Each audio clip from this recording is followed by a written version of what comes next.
we're going to get started. Thank you all for coming. We are going to go through the Red Oak Ridge gas plant that's proposed. We're going to start work on a panel discussion this way down, and then we're planning on leaving a ton of time for Q&A, so get your questions ready, and we have more information in the back. All right, thank you. I'm Rachel Kirshner. I'm a Paris resident. I've lived here most of my life. I live on 136th Avenue. I was raised on 136th Avenue. I moved from MD to UV to the same street. So, I'm going to start. We're here to stop Red Oak Ridge Energy gas plants. It's owned by Invenergy, if you haven't heard. So, what is this Red Oak gas plant? It's 1,186 megawatts. It's a huge gas plant. In comparison, the existing Paris generation station is about 400 megawatts. The rice plant they just approved that they're starting to build is 128 megawatts. The solar farm produces about 300 megawatts. So we're talking about a plant that's bigger than all of the energy in Paris already. So it's going to be one of the largest gas plants in Wisconsin. The air pollution is going to affect all of Milwaukee and Chicago corridor. They did a white paper just on this plant and the Foundry plant that they're also building for the data centers. And to show the impact, there's going to be 4 premature deaths in the first year alone. We must unite and stop Invenergy. The Public Service Commission is going to hold a meeting on July 23rd. We need to turn up in masses to stop it there. We need to get everyone to come out and voice their opinion and say, we don't want this. If we don't do anything, they're going to build this, and they'll pick whichever site they feel like, you know? Like, we need to unite and say, we don't want this in Paris, we don't want either site, we need to stop it. PSC is supposed to be on our side, and if we have to remind them, we should remind them. They're supposed to provide safe, reliable, affordable, and environmental friendly utility to us.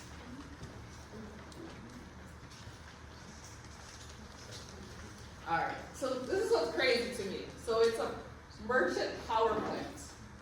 What does that mean? It's a private company can build their own gas plants. That's literally what they're proposing in this document.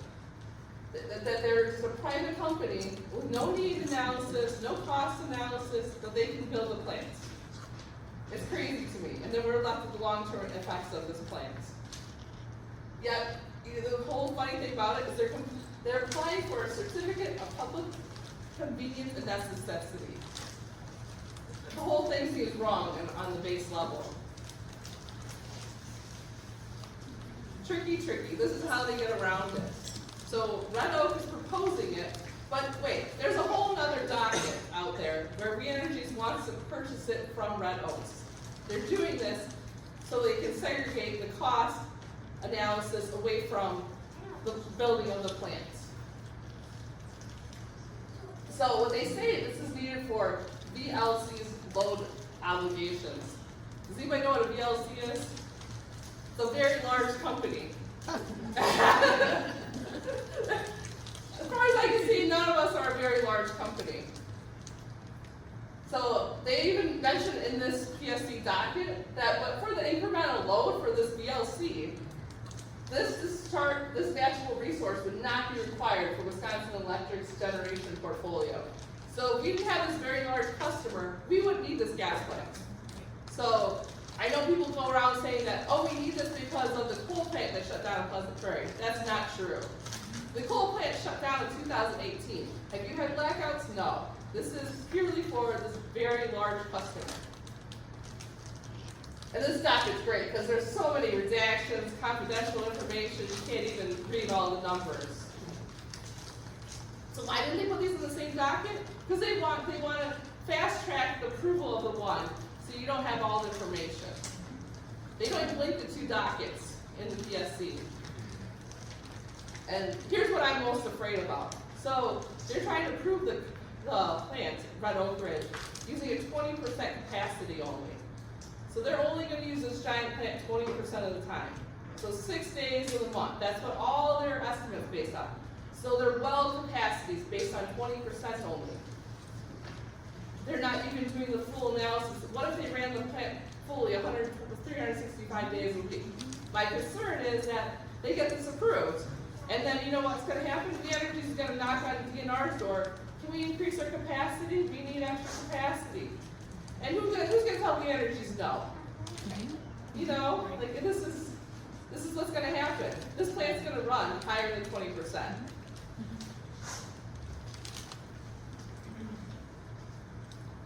So who is this VLC, this very large customer we're talking about? It's the data centers. It's the data centers in Mount Pleasant. The data centers in Kenosha they're trying to propose. Microsoft needs this power. And there's no coincidence that this gas plant at the proposed locations right next to the Kenosha data center that they bought the land for at Microsoft. They need reliable power right next door. That's what they're trying to do. So, okay, go back for a second. So, who knows what a data center power is? So I went to the Microsoft office meeting when they had it over in Mount Pleasant, and I asked 3 different Microsoft reps, how much power they're going to use at that one facility that just opened, the one plant that just opened. And they're like, 100 megawatts. I asked the next person, 200 megawatts. And guess what the last person said? 500 megawatts. The last thing I saw quoted in the paper was 337 megawatts just for one plant. And Mount Pleasant's already approved 15 more. This plant's not going to power all of Mount Pleasant's plants they have. It's crazy. So what they did was, I know there's been lots of talk about the data centers. I won't talk too much about the data centers, but they were using water to cool their plants. So now they used all the water. Everyone had a problem with all the water consumption they're using. So now they want to use electricity. So just think about it. They're using air conditioners to cool their plants. Lots and lots of air conditioners. That's why they use so much megawatts. And that's why the closed loops are new. Like Des Moines in Iowa was using water, but I think they got in trouble with all the water usage. So now their new plant is this closed loop one. So it's new. It's basically a guinea pig if you're in Mount Pleasant right now. People are profits. We need them forcing them to use cleaner, less harmful ways to power this. They should be allowed to pollute our air for their profits. They need to build their data centers better, use less electricity. China's putting them in the ocean. You know, I don't know if that's a good thing or not, but there's alternatives. We need to force Microsoft that says, you need to think more hard on this, that this is not okay to use this much megawatts on a facility to power. We need to push back. All right, now back to the Red Oak. So Red Oak chose 2 sites. I mean, they're very close together. They're just miles apart. They're both bad. But we must unite. Dividing and choosing, this site's better, this one's better. That only helps PSC and the developer. That's what they want us to do. They want us to be busy fighting over which location's worse, and we're gonna lose sight. Then they'll be like, okay, we'll go that site, because less people complain about that one. You know, but if we unite and say we don't want either one, you know, and who knows, they probably want a second gas plant, and they'll put an alternative site anyway. So I think it's best if we unite and fight against both. So both sites, I did some layout of pros and cons that I've read in the public comments. So there's air pollution, this affects everyone. There's cumulative impacts too. I mean, we have gas plants already in Paris. We don't need any more power. The data centers aren't even in Paris. You know, why are we dealing with this? The industrial noise, you want to get into it, there's some Hankered studies.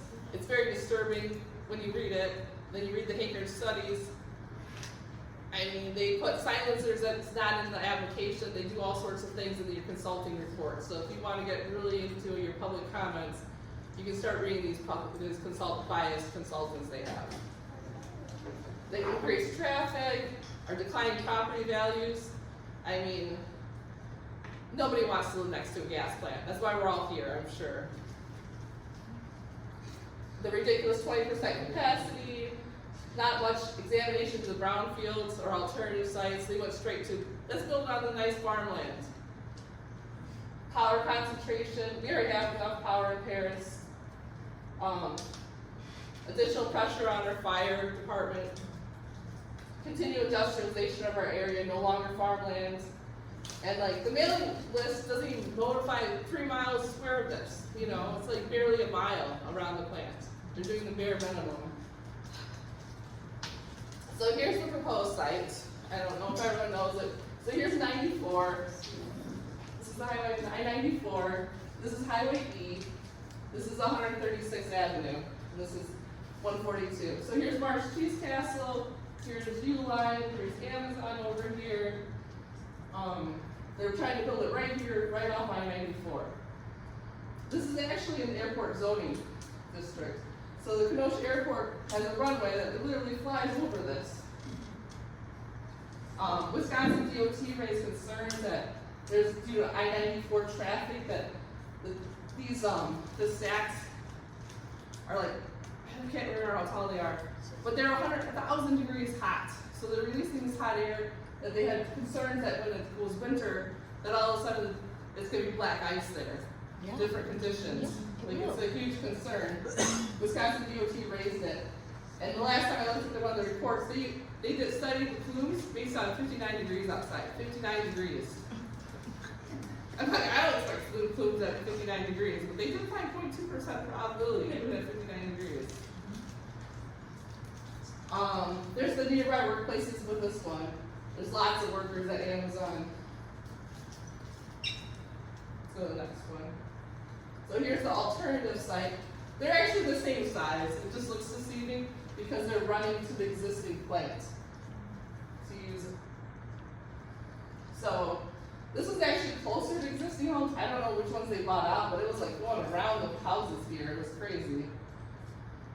It uses a high capacity well. So the other one's actually going to be, even though it's Paris land, they're going to annex it into Summers. But can we go back a second? This is how shady they are. So they're going to annex this into Summers. We're going to leave this in Paris because they don't want, because technically it should be annexed into Kenosha. But they're not technically building on it, so I don't think they can't have to. So here's the alternative site. So that one's going to use the city water. This one's going to have a well, so that's a big difference. And they're using the well based on the 20% capacity, of course. This one has a lot of wetlands in the Plains River. So even that, they agree that they don't even want to build it here because of the wetlands. Because, oh, we have to do more paperwork with the DNR. Literally, that's what they said in one of their remarks. All right, next slide. We need everyone to speak. You don't need to be an engineer or environmental scientist, but if you have expertise, nurses, doctors, farmers, realtors, use it. Tell them why you care. That's what we really need everyone to do. Just tell them we don't want it. You have 3 to 5 minutes on that day. Use all 3 to 5 minutes, you know. Want to go deeper, tear apart their environmental impact statements, poke holes in their consultant reports. They're all out there if you go to pscwisconsin.gov. Now here, you don't have to be a resident of Paris to do this. You can be Summers, you can be Kenosha, Racine, you can be in Colorado, I don't care. Just bring your friends, your neighbors, your coworkers, your family. Everyone will be affected by this plant. Everyone should come out. So if enough people raise similar concerns, don't worry if someone else already said a point. Say it again. So that way we're a consensus and we say, then they think it's real. If you say it enough times, people will start believing you. Thank you. I look forward to seeing you on July 23rd at 2 p.m. or 6 p.m. It's okay if you're late, as long as people are speaking, they'll keep going. It's at the Paris Town Hall. You can do it via Zoom, so you don't have to come here. You can call in, you can live stream it, and if you can't make it, so this is the only tricky part on this final comment period, you get only one comment. So if you write in your comment, you can't speak. So you can only have one comment in this period. But if you're unable to make it, you can submit your comment online. Thank you. Rachel, will they take comments from people on Zoom or no? If you're on Zoom, you can take comments? Yeah, you can take comments on the Zoom. So you can log into Zoom and they'll put you in line to go next. Or They usually bounce back and forth. They do like a chunk of in-person people, and then they do a chunk of Zoom people, and then, yeah. All right, I'm done. Thank you.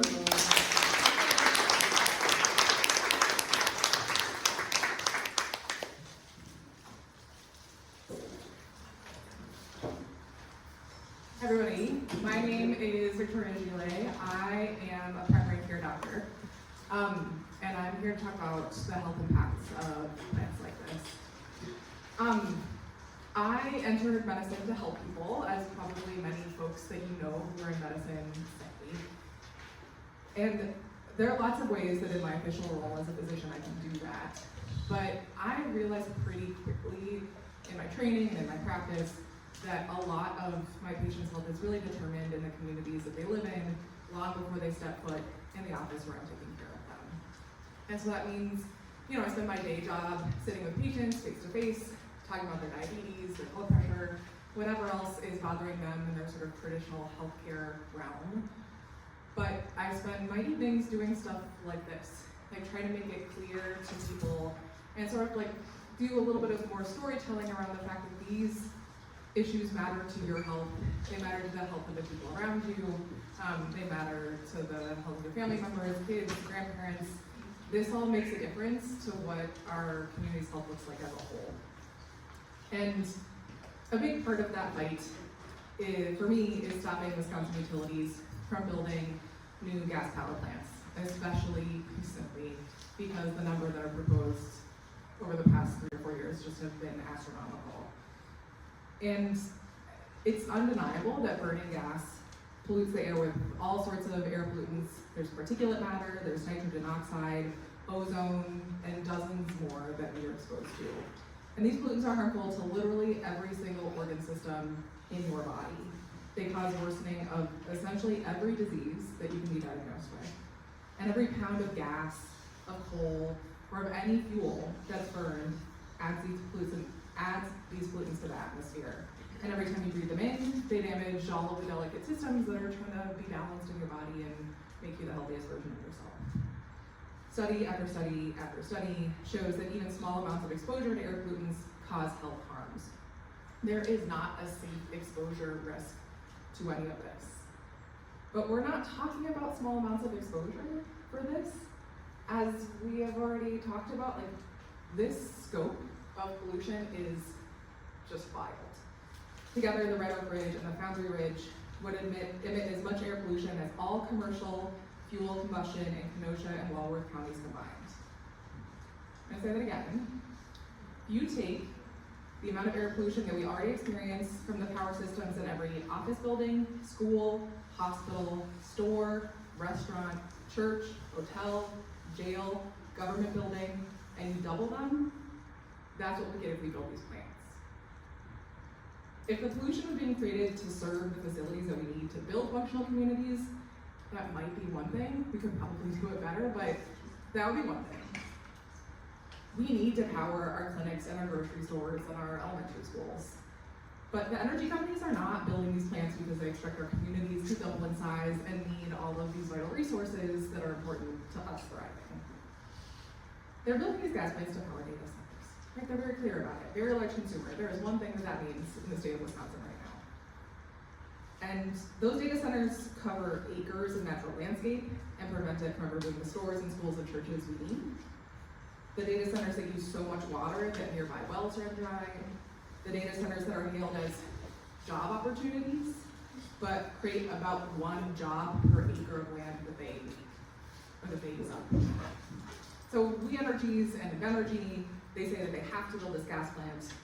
And I just gotta say, like, I'm a doctor. I recognize corporate greed when I see it.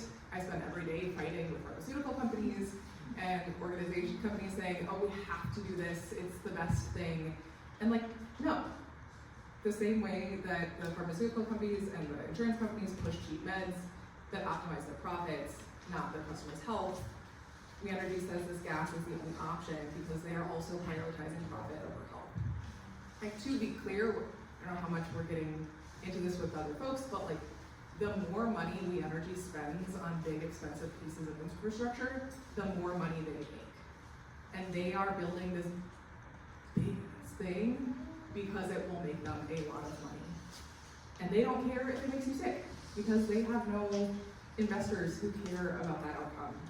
And like, this gas plant will make you sick. Communities next to fuel burning power plants have 11% higher asthma hospitalizations, they have 15% higher respiratory infection rates, they have 17% higher COPD diagnoses, and like, those are not numbers. Those are real people suffering real problems, and I see this in the communities that I treat, because this specific plant is going to impact you guys and your families the most, but this is a problem across Wisconsin. So it's real people with real suffering, and I see it like, I have a patient, Sammy, he's retired, and he, like, his number one joy in life is mowing his neighbor's lawns to make himself feel like productive for the day. And he ended up in the hospital 3 times last year when he was mowing his neighbor's lawns because of bad air quality. Because that wasn't something he ever had to think about before, but now air quality is so poor that he has to like track the air quality index. And I also have a newer patient, Rachel. She just moved to Milwaukee from Lowell, Illinois, hadn't had asthma or allergy symptoms in ages, and came to meet me and was like, I can't exercise. My asthma is so bad, and I haven't had trouble with it in like a decade. And so now she's on medication when she wasn't, when she lived somewhere else. Southeastern Wisconsin's air quality is already so polluted that it's failing to meet the safety standards of the Clean Air Act. There are already hundreds of patients like Sammy and like Rachel in this community. Some of them are probably in this room, and those are stories that sound really familiar. Some of them are your family and your friends. And building more gas plants will worsen the pollution this community already faces from the plants that are already here and already planning to be built.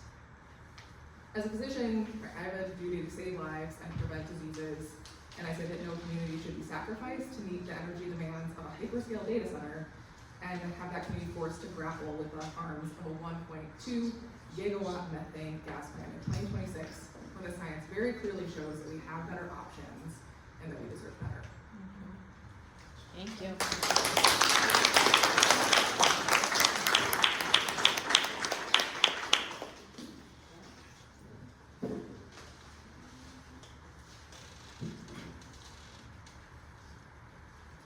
Hi everyone, my name is also Victoria. I'm Victoria Coleman. I work as a Midwest Campaign Coordinator at the Union of Concerned Scientists. We are a national nonprofit that puts rigorous independent science into action to develop solutions and advocate for a healthy, safe, and just future. So I'm here to share, unpack a little bit of what Rachel shared about the whole process of building, constructing gas plants from kind of like the start where we have our case to finish to construction. So I'm going to be highlighting some points from a new policy brief that one of my colleagues, Maria Chavez, published earlier this week. So the brief analyzes the process and structural implications around the slightly convoluted process, as you heard, of bringing new energy onto the grid in Wisconsin. So we have We Energies and we have Invenergy that we mentioned. So Invenergy is known as a independent power producer. So they are the ones building these gas plants. They're proposing to build these gas plants here. And so combined, the two are kind of using this two-step review process in order to build and operate, and then the Energies eventually own these plants. So the first step would be Invenergy submits an application to construct this gas plant, which we heard about earlier, and then the second step, which is already in motion, the Energy applies to actually buy that generator. So this is how it puts Wisconsin communities at risk. So first, in this construction case, the Invenergy case, commissioners may not consider issues like cost to the public or other cleaner alternatives because Invenergy is not a public utility. They're a private company. So it's not subject to the same requirements as the Energies is to serve the public. On top of that, the pollution from these gas plants, as we just heard, can result in, for Red Oak Ridge in particular, over $1 billion in health costs over the span of its 30-year lifespan. And also over 90 premature deaths caused from a lot of that particulate matter and air pollution. So using this two-step process to bring new methane gas into the grid helps evade more justifiably rigorous public scrutiny while prioritizing the data centers over the public and putting health at risk. Ultimately, we need to push policymakers to adapt laws that help Wisconsin plan for our energy needs in the long term and make sure we're choosing resources that are cleaner and safer for our communities. Instead of further entrenching our dependence on costly and polluting fossil gas, that only serves to benefit the data center developers, utilities, and big tech. Earlier this year, UCS, my organization, put out a report that calculated data center growth in Wisconsin will account for up to 68% of total electricity demand growth in the state by 2030. So that's just, what's that, 4 years from now. Yes. So that really relates to what we just heard as well about that really strong increase in electricity demand based off of these data centers, which are not serving you all. So this regulatory loophole is just one example of how utilities and big tech are seeking to minimize public engagement as well as transparency and accountability. We Energy's request to reopen the hard-earned large load tariff that refers to the very large customer. It was just approved in May, but it's another example that highlights the ways utilities are trying to pass risk off onto other customers. We shouldn't have to accept gas plants we don't want, especially when they put our wallets, health, and environment at risk. So while law mandating long-term clean energy planning needs to be passed in Madison, in the meantime, we need to keep showing up to these hearings at to communicate to the Public Service Commission that we want energy solutions that work for us and not just the data centers. So with that.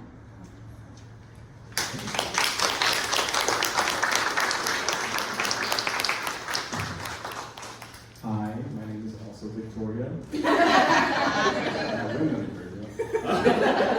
My name is Yusuf, and I'm representing Walnut Way and the Web. I'm not a finance expert, but I spent the better part of the last decade, it's so crazy to say, doing community work, including gathering stories on energy burden. I'm also in local government and hear often the financial struggles that people are having, so I'm going to give a little bit of that perspective here. So a lot of this is very Can you hold it a tangible. little bit closer to you? Yes, I can. A lot of this is very tangible, but it's something that may not be intuitive to people sometimes. And I firmly want to start this off by saying that Wisconsin families absolutely should not be locked into decades of fossil fuel dependence to serve data centers. We see this pattern in so many different ways of these almost universally agreed upon things not coming to fruition to benefit a select few. So in this instance, most people don't want data centers, but we're still seeing data centers popped up because it makes a few people very rich. I don't have to study, if anyone wants it, can send it to me, but they actually just did a study on how volatile methane gas is, and our reliance on it is problematic. You hear all the time that clean energy isn't reliable when the sun isn't shining or the wind isn't blowing, which even by itself, pretty solid metric to live up to. If we only have to worry about that, we'd still be able to generate lots of energy. But that's not comprehensive because we have batteries. But we don't hear about the unreliability of methane gas infrastructure during explosions or gas leaks or fires, all these things that make methane gas dependence also very volatile. And that's also going into the fact that energy affordability is not an abstract concept. It's a very real thing that Wisconsinites are dealing with. Again, building new infrastructure makes us dependent on that. And even though some decisions seek to stop the cost shifting from these developments, there's all these other things that end up still financially burdening people, a lot of which that you just heard. Especially because a lot of this will become obsolete, and the argument that we can't do solar no matter how you feel about it, every year it gets cheaper to do. I think right now it has eclipsed methane infrastructure and cheapness for development, but the argument we keep seeing is that the infrastructure is here now, so we have to keep doing what it's doing now. But the longer we go, the more ridiculous it's going to be that we didn't stop. But yeah, energy burden is bad. Many households right now are paying an unsustainable amount towards their energy bills. Some environmental or some activist groups think that 6% of your income towards energy burden is like good. Most people are paying way more than that. Some people think 2% of your energy burden is where it should be capped at. For a real life example, I have a husky, so I have to keep my house nice and temperature controlled so the dog doesn't overheat, and he will talk about it. But during the summer, it is, my bill will jump to $400 a month. It's ridiculous. If that $400 was 2% of my income, I'd be making $20,000 a month. I am not making $20,000 a month, not even close. So it's crazy, and the antidote is that most Americans can even handle a $400 emergency, and often that $400 emergency is your energy bill randomly spiking up. So we need to make sure that we're investing in things that don't exacerbate that. Also, climate change has a very real price tag. So stronger storms, flooding, heat waves, agricultural losses, damaged infrastructure, rising insurance premium, emergency response costs, all of these have already documentedly affected Wisconsin communities, and expanding this fossil fuel infrastructure will make that worse. Again, this is not abstract, this is extremely tangible, extremely well documented, but unfortunately a lot of times this is not something that our regulators will entertain well enough to make it something that is impactful, but you should still make sure you know these things in your comments. As noted before, health impacts are also a very real thing. Who here has amazing insurance that will pay for 100% of your hospital bills, so I haven't paid for anything? I don't see the hand. Anybody? No? All right. Well, so when you get these, asthma, heart disease, strokes, complications for births and premature deaths, these illnesses mean medical bills, means more emergency room visits, it means missed work days, more productivity, and increased healthcare costs. And families, employers, and taxpayers all end up chipping in to mitigate that. So this affects so many things that we need to be looking at. And as Victoria said, the combined economic loss for this health damage is over $1 billion for the lifetime of this, and this is something that doesn't disappear, it's shifted to us, we have to deal with it, and it's not something that regulators often entertain. And that clean energy future that we need, an economy that works for us, and I'm not saying that we can just shut down all the plants, but isn't it also wild that we still have coal plants, that we still have utilities saying, oh, we need to expand so we can shut down our coal plants, and then they don't shut down the coal plants, and they keep trying to expand.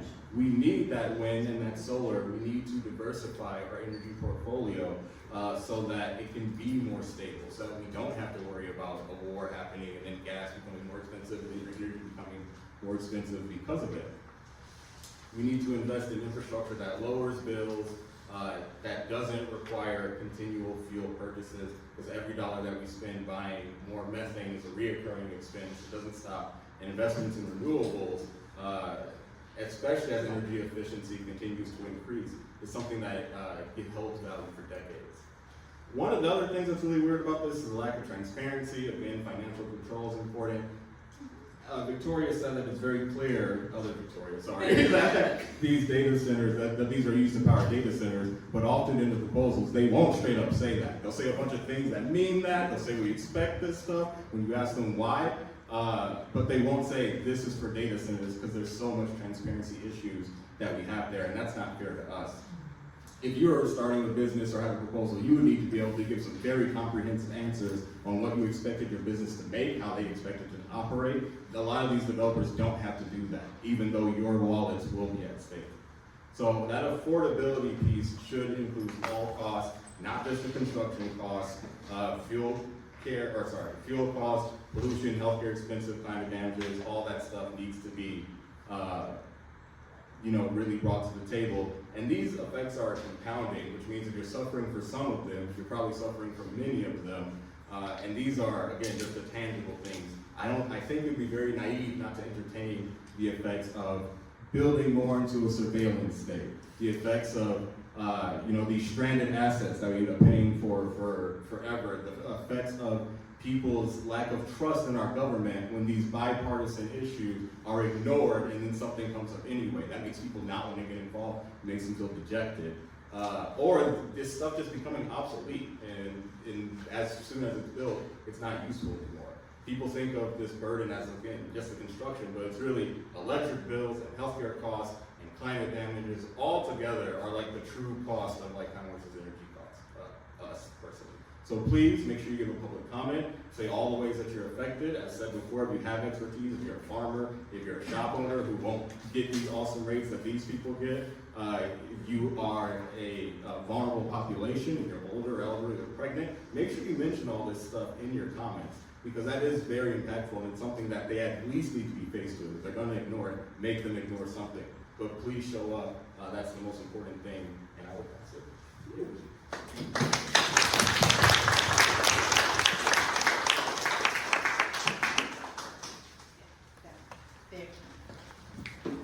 I'm just going to talk very quickly about water, though Rachel covered a lot of it, and then we're going to do Q&A.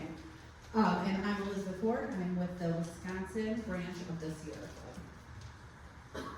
So, fossil fuel electricity is already responsible for 73% of Wisconsin's annual water withdrawal. I was shocked to find this out. When I learned this, I would have thought it was agriculture. Actually, fossil fuels is 18 times as much water as agriculture. So, already we are using the amount of water, so much of Wisconsin's water is going to fossil fuel plants. And then I think this is the next one. Every single time we add fossil fuels, of course that percentage just goes up. In terms of the Red Oak Ridge, which is the one we're talking about, and the Foundry Ridge, the other one proposed in Darien, together they would use 21.1 million gallons of water. So that's how much they would use, not how much they would take out, which is about 5 times that much, but how much will be evaporated into the air so it goes out of the ability to use the water. And to put that in perspective, that's 1 million showers. The annual drinking water, if you follow your doctor's orders and get 8 cups of water a day, that's annual drinking water for 115,600 people. It's 21,000 fire trucks. How many people were taught to turn the water off when you brush your teeth? I hope everybody's hand is up. If not, you should do that. But that is, turning the water off when you brush your teeth saves 4 gallons of water. So this is 5 million teeth brushes of water that they're using. And this, as Rachel said, is sort of the dirty little secret of data centers. Both Microsoft and Vantage, the 2 big data centers that are going to use the power, brag about how they have net zero or near zero water use on site.